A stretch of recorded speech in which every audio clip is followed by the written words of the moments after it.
Ayan guys, so nandito tayo sa Kunyang de Hapyo. So sinamahan natin yung anak natin na mag-exam sa computer. Kaya yun, pumasok na siya sa loob. Mga 10:50 pa naman. Yung pero mga 10:20 pasok na, 10:30 ready na ng mga kailangan. Kaya iniwan ko na siya dun. Sabi ko, after nun, labas na lang siya at antayin ko siya sa may Tunedyo, parang 7-Eleven. Laki kasi nitong school na to. Yung isa nga nakasama namin, nakakotse pa, hinahanap niya. Kami naglalakad lang kasi wala kaming car. Although maaga naman kami, hindi naman kami masyadong late kasi nakasakay kami ng maaga. Yun, so nagbus lang kami. Tapos nung papunta dito, nagtaxi na kami. Malis kami ng bahay, mga 7:30. 7 kami umalis. Nakasakay kami ng 7:30 ganyan. Tapos pagdating namin 8 o'clock aga, nasa na kami sa ibang place na. Tapos magbabas pa sana kami, natagalan yung anak ko na mag-antay, kaya nagtaxi na kami na paaga. Yan, dun gatas muna siya dun sa may laki ng area. Tapos naggatas siya, nagpinapay. Tapos pagpunta namin kaya sabi ko, ang daming building, hanapin muna natin yung building mo. Ang tinandaan lang niya yung floor, third floor. Sabi ko, third floor, ang daming building, anong papasukin? Magtanong kayo, hindi rin nila alam. Inulit-ulit namin binasa yung yun nga. Buti na lang, habang binabasa namin yung building, may nagtanong din na asan daw yung sanak. Sabi ko, hinahanap nga rin namin. Tapos nag-ikot-ikot siya. Tapos sabi ng anak ko, saka man hanapin ko dito sa ginugol niya. So yun, pataas tayo doon, sabi niya. Naglakad kami. Nung nahanap na namin, sabi rin nung nakakotse, andun, no, bilisan nyo kasi late na. Sabi ng anak ko, hindi pa late, masyado nga kami maaga kasi mag-alas 9 pa lang kami. Yung pasok niya 10:10 pa lang. Kaya umupo kami doon sa glit. Ayan, picture. Ang lawak ng daming pumupunta dito para mag-aral. Kapag pwedeng ma-extend ang visa. Tapos yun, silang masipisin kung may utak. Maganda yung mga mahusay mag-aral. Ayan, may napapala. Maraming ibang foreigner dito nag-aaral. Tayo hindi. Hindi kaya ng pakol. Tamad mag-aral. Saludo sa mga masisipag mag-aral.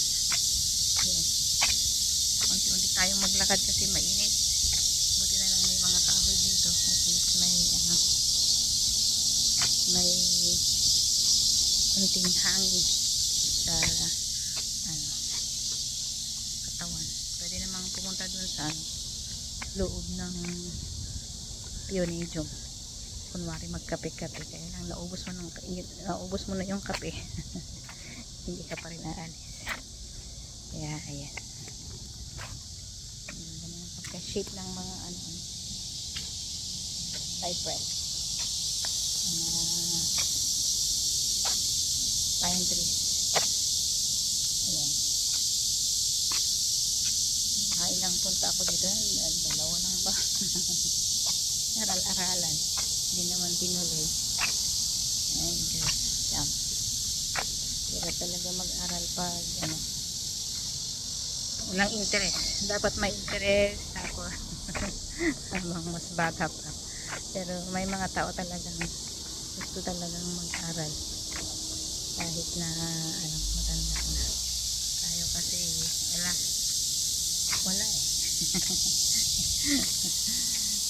kasi tamad. Tapos sarap kabesa. Ayan, pero dito tayo. May magandang bulaklak dun, pink. Yan.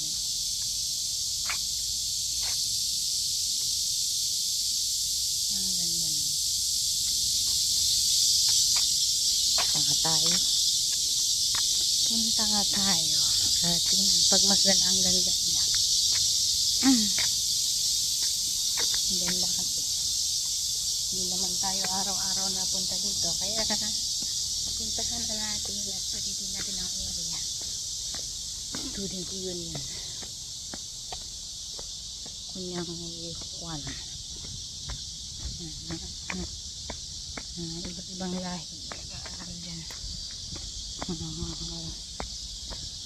Korean.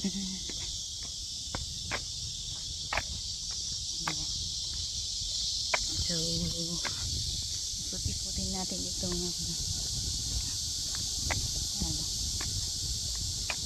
lugar. Yan. Hindi ko man maintindihan kung ano yung nakasulat doon.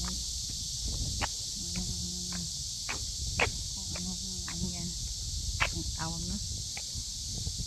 Krisi. Hindi man maintindihan. Hindi man Korean. Parang Chinese na iwan. Malamig tayo dito sa may kubo-kubo nila. Ayan. Kubo-kubo. Tapos saka tayo lalabas sa may doon. Paakyat tayo. Parang si Jose Rizal lang to. Ayan. Memorial Honor of Dr. P. Sukin.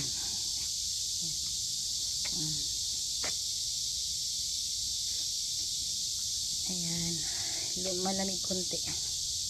Ay, summer pa din. Kaya yun ba. Nag-swimming pa. Ayan. So, hanggang dito lang tayo guys. Paalam na ako. Ayan. So, dito tayo. Bye. Magandang araw sa lahat. Ingat sa ang init. Ayan. Bye.